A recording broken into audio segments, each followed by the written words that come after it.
Bia Kamal Kanor Online TV kajan gwasa me bana rasha me bana jelin kel akan konor e rasha me gore jengo de yana nyok en lera me en lera bana linga mo gor liang mo gwa en wala e shanka wal baro ka pai ngwan ron kine daro de jandang ro ngwan gore jengo bana rasha me bana jelin gwa nyok mi jirama didit kajan channel me Kanor Online TV mi jan shangan yam kaji kani min je Kanor Online TV de jogono jin ku subscribe ki nywaka kanetin ko kenten konin ku Kanor Online TV gorano jin ba de subscribe ka de notification bell de je twany ko blaren konin ba nonka Kanor Online TV bi kan chamala shukaji an ler ban linga jan gwasme cheta anyine dol Joshan cha pesh Canada man amurleni Nepal Joshan sharoda kwal chelun rol nuari agenda na banaling dol Joshan cha pesh amurleni me shanang re duar ente murleni tin ke japa chabenan tama re duar nuari ki sharoda kwal chelun jok chabarol nuari agenda na balinga jan gwasmene bukon linkel ko dobo dan jodo kwal gaje ke dobo kwal rode je men dobe dan e be chup gaje re doan wari gaje bukon shu linkel en aka ke nasen ko kina kon ko gaje en la rame chit kamnen yana maga turu mo gwas me ban tin dial kon ci to gaje bukon keling di enen gwas me jodo chador gor gwas me chit ka bot point ban linkel ko dobo dan jodo la gaje ban chure ler kana mon bukon story ke liu ko dobran chodo kwal ka jaban jilinkel ke jelat ke shanga wal desh ka paingwan ron kina daro wude jandang ro idungwan gwasme ron kina daro jandang ro idungwan la ron to kontene shanka wal desh ka paingwan ron kina daro wude jandang ro idungwan si ganwere mishale dol Joshan misha pech japa kan daman re duar ka denjok payam ni ka shang ka baro ka pay ngwan jan shang me jan shang e pek ke je kan dama na pal Joshan an gwasmo shwaman den shwajanak ka shwa pech kan daman kel kan dangro an shang e dan e pek ke ki me na kamandien ke je me nanga ke murleni shang malat kamal ke je kam nuori kan murleni ka jangtin tere wit ka jongle state no ko gorka jeno de mal der tetin sala dando en dola me shanang murleni she shulun jok ko korka mi choda kwal andola mo lat ke je ke kwi mala ko shana de la nak ka shaga chaga de la kwal ke ameno ba shaga de la kwal ke ba shwa mala mo shwa janok ka shwa jatan ka jen shangamo an shange dan pek dol kan daman pal Joshan and dol Joshan kana pal Joshan ran kana daman ka shwa man dien ngwas mo ba shwa janak ci dol la da wona ne murlen dang ba kala kana tin kon tin kap kana tin nakamanda jenni cha jal kana daman kanin dang jok ka wodien win murlen ke wajapa amunyono nin dang jok sigan ka nin jal ko jalkin ga chokien ka kan murlena dang bakela ton an wajen che wutin is likwangole jen jen which ke dor murleni wije me likwangole is ka to kawaine de gon chol gwa me cha gor is no likwangole is jen gwa danen cha je cha kanang tin kan daman che jeladi non lo ngaje wuje dana cha janang tin kan daman likwangole jen wich muleni man dana te daman tin tam men che daman che ban tin murai kon jeni chet re wuje mo kanin dang jok kokien kan roro no kwal jenin dang jok che ganin ka likwangole win muleni ki dor japa chu te tin ganin dang jok dol Joshan kanin diodien che alade nene ajeni shuro da kwal ka tangwan ka weather ngai kona tangwan ka weather ke bakawa ajen gwada danen to go bro da kwal ka je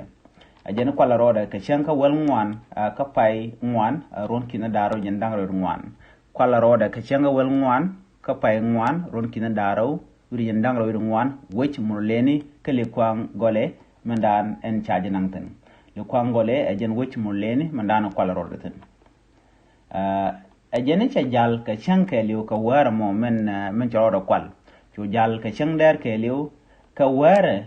ngwazo mo shu wara shu mam ajene shu ni wijiat en gwas mo gwad danen we keje ajene ka shangarode shu ben ka shu burum ka gad akobo tin yin kok re duar ka burkew mal jen dor danen ni che na bijiktin dol akobo ke ngwana akobo tin yin kok on wini ka burkew mal ka so sudan akobo town ajen gwad danen ni shu burum ka natin misherum ka kamo shu ka chu jal kel dole jeniman jaga ko bishop gorno gwasen wucin kointen gwada wucin kointen jen gurne jamo jeniman mo cheburum ka gan wari tin konen kolino jen dum kan gwada mo kan luk gwada dan wucin we kointen shende chup re rol nuari choraj mo chejelat en dol joshan ina en kono damar ka shob da dor muleni men chane nangten ala lukwangole ajane ne chuptin kon da marna pal joshan ko jane dol joshan ajane chwa teda ki wogda chwa shoda chwa jagorten ajane shoda che jagorten che gor DJC ajane DJC ajen shoda nan ala shoda muluno dol joshan ajane cha gor ko mumot muluna dol joshan DJC ajen lar na me ko miche tuogo no de shoda de je palruej gor je en wo ba PowerPoint ko bi shoda ba ko latetin ka ba nyu do no sian ga dwarmo ka muleni ko kano chi shoda chana ba parwej miche te ga mila shon mila ran ja ko shoda ba je parwej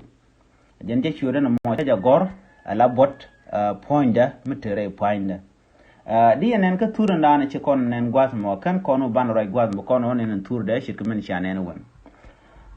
do lan gwase kabjetin shaman chajen nak cha kan nang loro bang shaman chajen nak kan mulen dang bakelten kon tin ci ka kap ke shenge dan lat kamal ke je ajene ngaje ke an point an dol joshan ajene ngaje nyam dien kan de kontin shi man dien nak kene den kontin ci dot kelan tama ka daman ko jen ca daman ca jabani pin jen karwade shiro da kwalon ajene chang nanga jen tama charan ca jade bay minan ka je win murleni kali kwangole gwada dan ca daman ca gwada dan ca daman ca jabani tin ka jen nga je wit an ca daman ca jabani tin re duar murleni manana to murleni tekatin na me kel mo gwalon ko menga je do dan be ka je gwayelon gara to me ajen dol joshan en gartor wi kon ma ture gor long medit dol joshan ajen nen yen tur da mone ajen gadan choda kwal re dwar muleni ka o belu njok ron wari ajen gadan chaman chajen naka cha daman chaje keben tam ko daman ke do jen karware shi benon gwas mem wi kon turne me jen tur manana cha gwar poinde di nen gwas me dol joshan la D J C de konen gwaz mane alo minyono ne me jena gwar je point ko mum mod ke be kul ke kami biya moy ka bot ko be chudeten la poar ka ko chen be la paru jen chuda ci dol jo shan ci mi ci no ci jele dan de kon li ngane me ka kui gat ka dan en tot en cha kwal ke cha page kan mulene ka cha man cha jenak na me ajele dande kon linka tanda nen chero la kejem antame che lunyrol nuari ci choptit ko kume rewe ka ko ben wini ka ba ko gini dob dan de man de je je kano de ne de content la criminal kini de content nakaman mulenda mbakela to dob dan de ka ke je kuma South Sudan rewe ke le kwangole is na me ajele dande kon ling ke jen was me ke kui gat man tot en sha page kan daman ka shaman en sha janak re wichin gini mi jiram jidit ka jen channel me de jono jin nyaka knasin ko kien ko belertin kontinu nga yaka tungne nas bukan chamala shukaya an wala shenga wal baro ka pay ngwan ron kina dara wudi jandang ro ngwan dol joshan e chapech je lunjo ko tam rol nuari duno daman ngoda kanana lunjo gorno jin bi subscribe kan online tv ko kina kon page jen gwa dan ran dara pektin biata kaman bye bye